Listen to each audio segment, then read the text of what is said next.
Hi, it's Bonnie, and we are here for block 11 of our Block of the Month Club.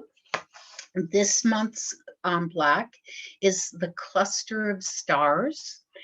The site where you will go to download your pattern will be posted on the library's website or on the calendar. So you'll be able to go ahead and download the website. To get started with this today, you're going to be learning a new, different style of block making, and that is a square within a square. You're also going to be using the regular squares. You're going to be doing flying geese, but the new one that you will learn today is the square within the square. This is the cluster of stars.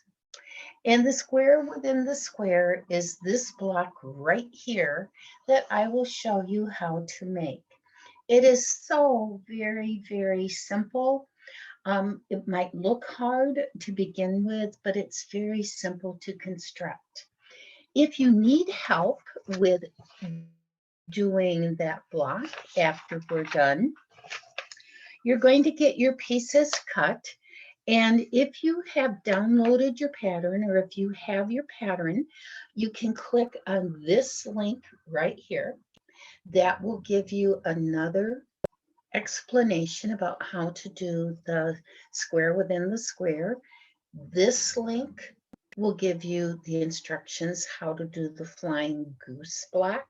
We've done this so many times before, so it'll just be a refresher. And then if you follow your instructions, it's going to tell you how to start assembling your block. So a couple of reminders as we get started. You're going to need to use a neutral colored thread. This is a taupe color. This actually was a little bit darker this time. When I went to get the usual taupe I used, they were out of that color. So this is just a shade darker, but it's still a very neutral color. It blends with the light blocks and the dark blocks, or the light colors and the dark colors, and just kind of shifts in between, so it's not a real striking light against the dark or dark against the light. As you are working today and you are making your little pieces, it's going to be very important, and we talked about this the last couple of times, that you square up your pieces. The smaller the pieces that you are using to assemble your block, the more accurate and precise you need to be in doing that. Hang on just a second, I flipped it. In doing your pieces so that they're going to fit nicely together, and you're going to have points that meet where they're supposed to meet and seams that meet where they're supposed to meet. So squaring up those blocks after you have made them is going to be very important in this particular quilt block. Now you notice I am assembling as I go. I am putting my sashing in between my blocks. And remember, I'm doing the ones sashing that's going to have a star in the middle in between each row of blocks. The next time that we're together, I'm going to go over more about finishing up your quilt. We'll do one more quilt block next month, and then I'll give you some instructions on finishing your quilt block and doing your sashing and your borders.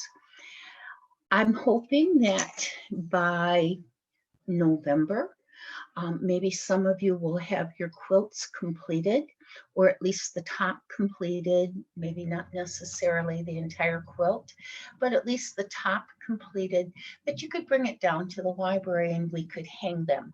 I'm hoping to have mine done so you can see how mine comes out.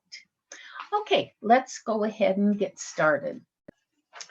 Our directions right here tell us how many blocks to cut and what size of block to cut of each color. So out of your background color, your light color, you're going to need 4 3.5-inch squares, 4 2-inch squares, and 12 2 by 3.5-inch rectangles. So you just make your little stacks of the blocks that you cut out. Then you'll have everything all ready to start assembling.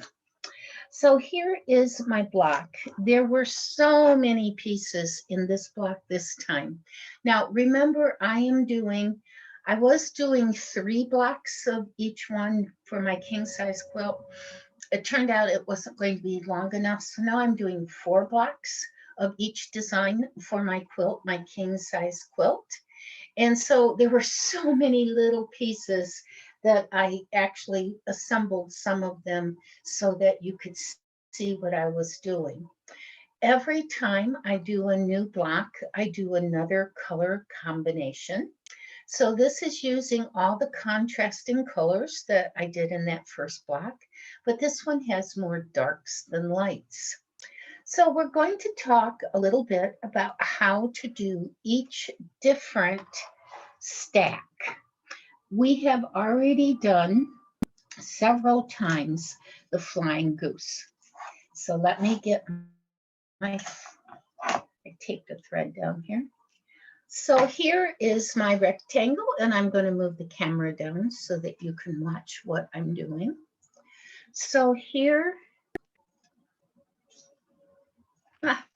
keeps bouncing back up on me. So here is, I started with my rectangle. And on my rectangle, I laid one of my squares. This is a 2-inch square. I have drawn a diagonal from corner to corner, and that's going to be my stitching line. Now I have to, when I have finished stitching, I'm going to fold this part of the square back on top of the other half of the square and the background rectangle. And I'm going to make sure that they're square along here, that they're very even. If you take and make your seam too short or you sew it in too far on one side, and even just sewing on one side of that drawn line or the other can completely change how that block is going to fit together. So I want to make sure that I have it so that it is nice and even here and here. And once I have that done, and I'm sure that it's nice and even, which I have already done my stitching, I'm going to cut the extra fabric away so I have a 1/4 of an inch seam allowance. Then I'll take my rectangle. I'm going to fold this back. I'm just going to finger press for right now. I'm going to finger press it so it's nice and flat. I have an extra thread there. And then I'm going to take another 2-inch square that I have drawn the diagonal down the center. I'm going to line this up so that it's nice and even, both on my rectangle all the way around. Then I'm going to stitch down my drawn diagonal line. I'll flip that back, make sure that my pieces, and I'm just going to finger press this down, and I'm going to make sure that my pieces are nice and even all the way here. It's very important that here at the tip that you have these two meeting nice and true across.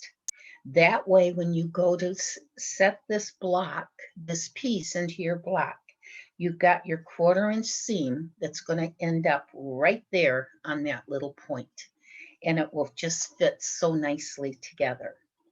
So that's a flying goose. And you probably, like I said, remember that from many different blocks that we've already done. So now you're saying, how in the world do we do this square within a square, square within a square. When I first looked at this block, many long years ago, I said, well, what do? So little half triangles on all the way around. And then how do you get it even? So this is a very, very simple way to do it. You're going to take one of your 3.5-inch squares, and on that 3.5-inch square, you're going to take some of, or your 2-inch squares that you have drawn a diagonal across, a diagonal line across. Then you're going to sew across that diagonal line, and you're going to flip this corner down, and you're going to make sure, I'm going to finger press this down into place. And you see when I finger press, I do a pretty hard press. I want that to be almost like as though I had taken it to the iron. And I'm going to press that back. Once I'm sure that they line up and that they're even with that square, then I can cut that extra fabric off, leaving 1/4 inch seam allowance, and then I'll be able to open it up. Then I'm going to flip my 3.5-inch square around, and I'm going to do the same thing to the opposite corner, So I'm going to stitch along that diagonal line. I'm going to open this up, finger press it down, make sure that these line up. Once I'm sure that they're nice and even here and here, then I can go ahead and I can trim that extra little corner off, leaving 1/4 inch seam allowance, and then finger press it down. Okay, so now I have 2 corners done, the 2 opposite corners. Now I'm ready to do the 2 blank or open corners. Again, I'm going to take a 2.5-inch square, or a 2-inch square that has the line drawn diagonally down the center from corner to corner. And I'm going to turn my square, and I'm going to lay that new square on top of the corner, the plain corner, and the tips of it will go over those 2 triangles that I just did. So then sew with the sewing machine right on that diagonal line. And then I will be ready to fold this corner back.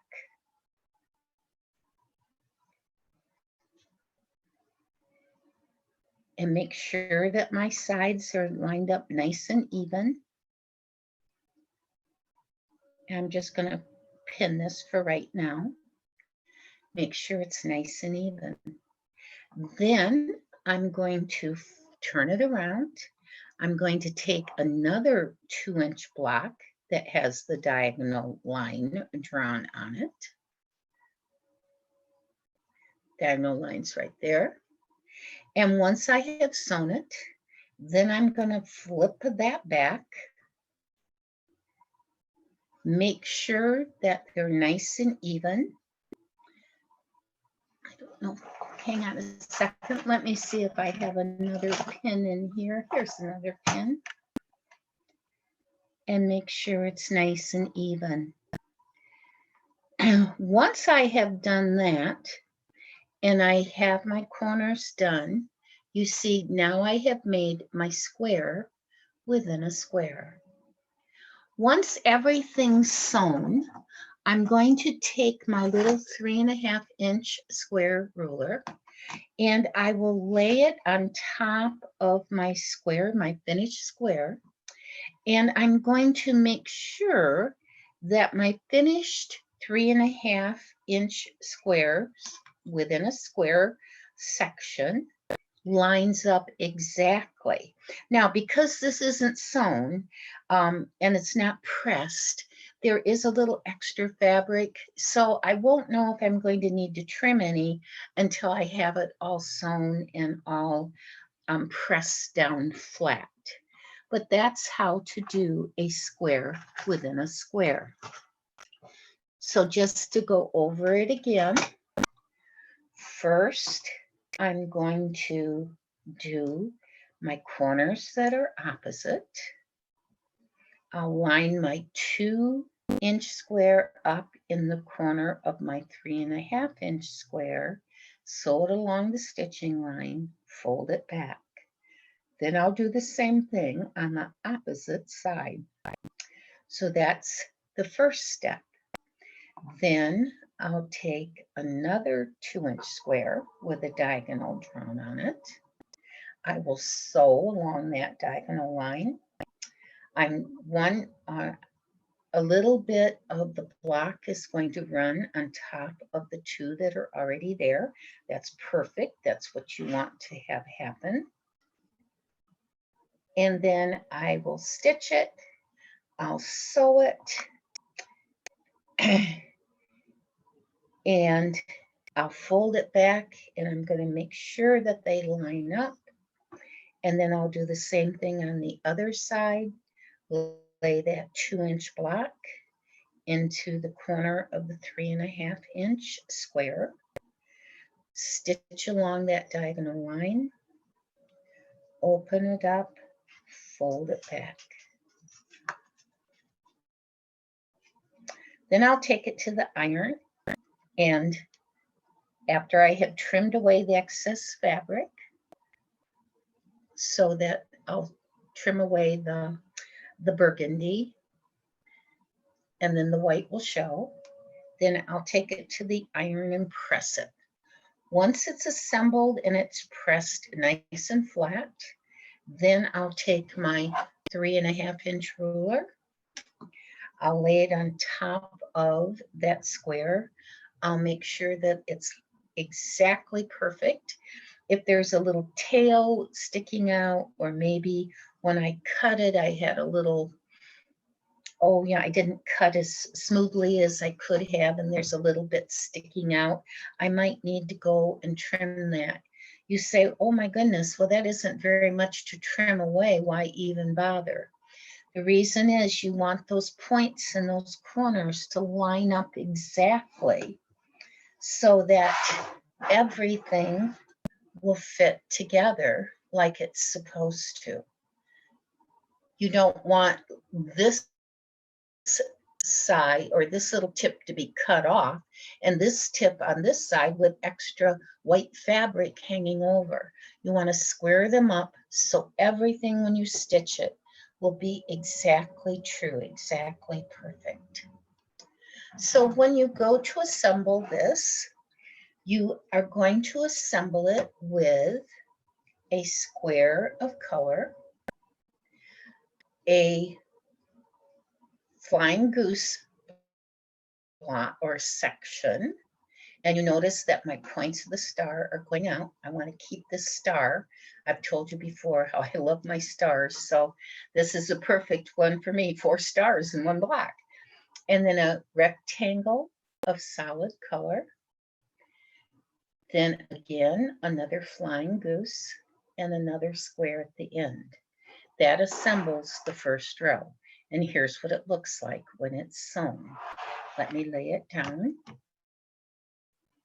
And you will see that I have the square, the flying goose with the star points going out, a solid rectangle.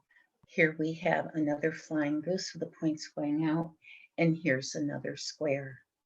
When you're ready to do your second row, you take one of your flying geese, make sure that the points are pointing away. Then you have a 3.5-inch square in the center. Then you have one of the square within the square pieces, another 3.5-inch block, and another flying goose. And again, the points are going out. For the next row, a rectangle, a square within a square, a 3.5-inch square, another square within a square, and another colored rectangle. And then the next row would be just a repeat of this row. Flying goose, square, square within a square, square, and another flying goose. And those were the ones I was demonstrating with. And then the very last row, we're back with a 2-inch square, a flying goose, a 2 by 3.5-inch rectangle, another flying goose, and another 2-inch square. Once you have assembled your rows and you stitch all your rows together, then you are ready to start assembling the piece. Now, this would be a really good pattern if you were going to be making a scrappy quilt where you're going to be using many, many different colors. It's a good, if you don't want your quilt to be a certain color combination, if you want your quilt to be just a riot of beautiful color, just use all the scraps in your scrap box. And I'm sure that by now you have quite a nice scrap box collected with little bits of this and that. They aren't big enough to do a whole block or a whole quilt, but they're too big to throw away. So now I'm just going to carefully start assembling. This is row 1. As you see, this is going to be a different pattern again, a different combination. This one I made so that my block in the center is going to be the light color. Let me see if I can make a little more room here. Maybe move my camera back a little. There, that's a little bit better. So row 1, row 2, row 3, row 4, and row 5. And I'm sorry, row 5 is kind of just off the edge. Row 5 would match this. Tip it down. So there would be your completed quilt block.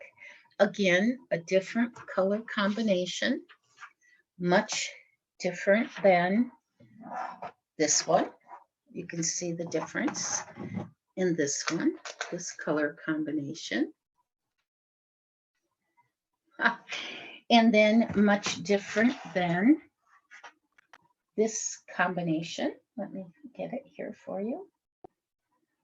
And much different than this combination. They're all the same quilt block, just done with a variety of colors,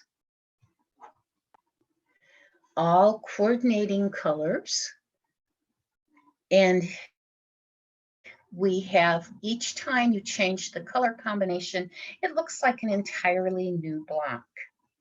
So this one will be posted on the website. It will be posted in the library's YouTube by tomorrow night. So I hope that you enjoy making it.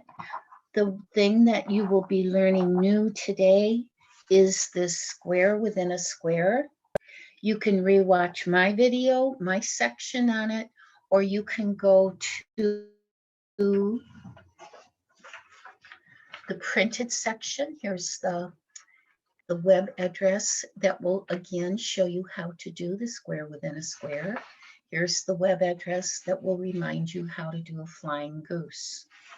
So that's it for this month. This is block 11. I hope that you enjoyed it. It's a fun, I think it's a very pretty block. If you did some figuring, you could do it so each star was different. I hadn't thought of that. That might be kind of fun to do.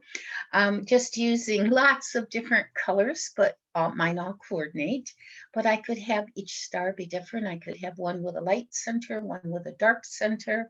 Oh, that would be a lot of fun. Didn't think about that till right now. That's the wonderful thing about quilting. You can use your imagination. You can move things around. You can try different things. The sky's the limit. So enjoy. I'll see you next time.